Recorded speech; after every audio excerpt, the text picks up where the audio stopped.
গতকাল বিকালে শেখ হাসিনার পদত্যাগের পরে এদেশের হিন্দু সম্প্রদায় মনে করেছিল যে তাদের উপর বিশাল একটা হামলা, লুটপাট, অগ্নিসংযোগের ঘটনা ঘটবে।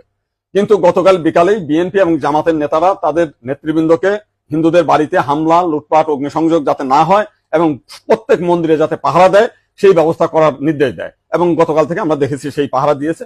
সাধারণভাবে হিন্দুদের উপরে বড় কোনো মন্দিরে কোনো হামলার ঘটনা ঘটে নাই।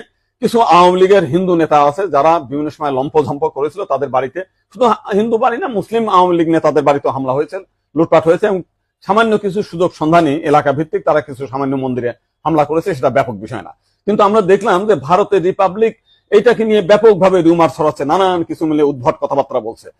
এবং আজকে দেখলাম শেখ হাসিনার নিয়ে তারা কাহিনী তৈরি করছে, বঙ্গবন্ধুর স্ট্যাচু ভাঙছে, সেটা নিয়ে তারা খুব দুঃখে সাগরে ভাসছে। আমার এক সাংবাদিক ফোন দিয়েছিলাম, তাদের বলেছি যে আপনারা যদি শেখ হাসিনার জন্য যদি এত